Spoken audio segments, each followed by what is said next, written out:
কথাটাই বলি, আমরা গাড়ির বাইরে কথা বলতেছিলাম। এবার ৫-৭ জন ইয়ং জেনারেশনের মদ্যপ আমি বলবো না, অসংলগ্ন অবস্থায় কোনো ছেলে যদি আসে, তাহলে একটা মহিলা কি করবে? সেফ গার্ডের জন্য সে গাড়ির ভিতরে ঢুকছে, আর আমি পঞ্চানন রায়, আমি কিন্তু সেই রাস্তাতে বসেই তাদের সাথে কথা বলছি। আপনার নাম পরিচয়, আপনার পরিচয় দাদা, আপনার পরিচয়। পঞ্চানন রায়, ক্রান্তি পঞ্চায়েত সমিতির সভাপতি। না, কি করতেছেন এই রাত্রে? কি করতে আসছেন?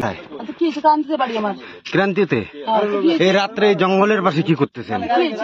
পঞ্চানন্দা, গতকাল রাতে একটা ভিডিও আপনার নামে প্রচুর ভাইরাল হয়েছে, বা ওই ভিডিওর মধ্যে কিছু আপনার এলিগেশন, আপনার উপরে এলিগেশনগুলো লাগাচ্ছে, কি বলবেন এই বিষয়টা? আমি পঞ্চানন রায়, ক্রান্তি পঞ্চায়েত সমিতির সভাপতি। এলাকার মানুষ, এলাকার সাধারণ জনগণ জানে পঞ্চানন রায় কী এবং কেমন, এবং আমি সৌজন্যতা বোধ নিয়ে চলি। আমি যাচ্ছিলাম গজলডোবার দিকে, সেই দিক থেকে অপর দিক থেকে আসতেছিল বিজেপির নেত্রী। আমি এবং আমার বন্ধু ছিলাম, এবং বিজেপি নেত্রী এবং তার গাড়িতে তাদের পঞ্চায়েত কেউ ছিল। দেখা হয়েছিল, আমরা গ্রামে থাকি, সবার গাড়ির নাম্বার সবাই জানি। তো সেখানে একটু দেখা হয়েছিল, কথা হচ্ছিল, আমরা রাস্তায় দাঁড়ায় কথা বলতেছিলাম। কিন্তু কিছু ইয়ং জেনারেশনের ছেলে মেয়ে, যারা আমার ছেলের বয়সী, আমার ছেলের বয়স 24 ইয়ার্স, আর যাদের বয়স ছিল 18 থেকে 22, তারা এসে আমাদেরকে প্রশ্ন করে, আপনারা এখানে কেন, দুইটা গাড়ি কেন? তো আমি সমস্ত কিছুর উত্তর তাদেরকে রাস্তায় দাঁড়ায় দিয়েছিলাম, কিন্তু তবুও তারা মানতে চায়নি, তারা আমাকে চিনতে পারেনি। তারপরে আমি কাউকে ফোন করেছিলাম, সে এসেছিল। আসার পরে সে যখন পরিচয় দেয়, তখন তারা কিন্তু আমাদের ওখান থেকে বলে আপনারা চলে যান।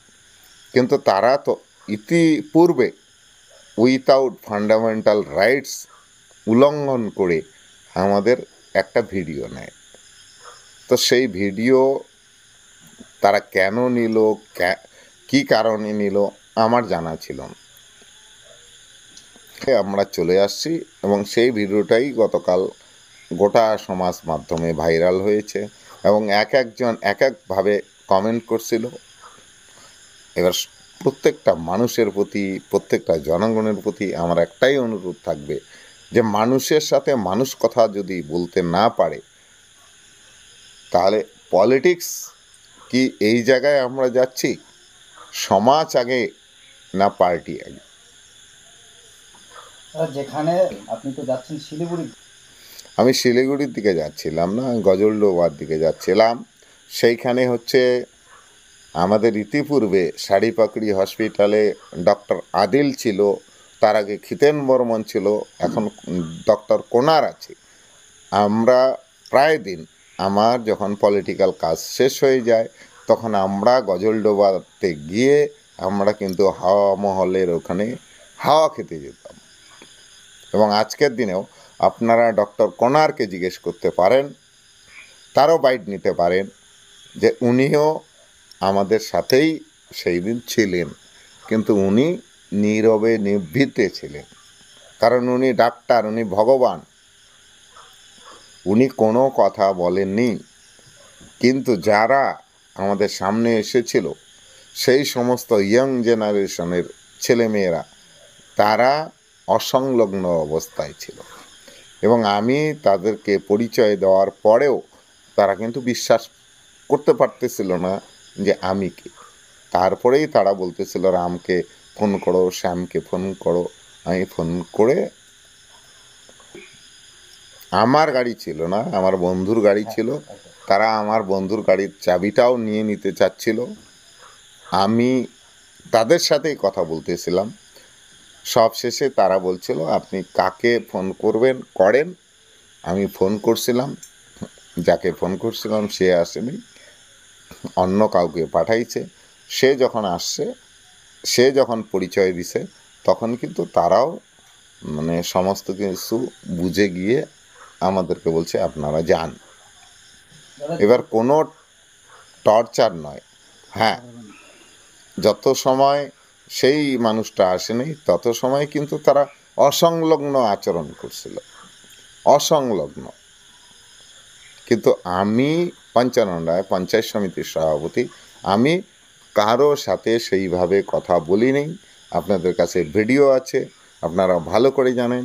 আমি ঠান্ডা মাথায় কথা বলছি যে আমি পঞ্চানন রায়, তোমাদের কী অসুবিধা আছে।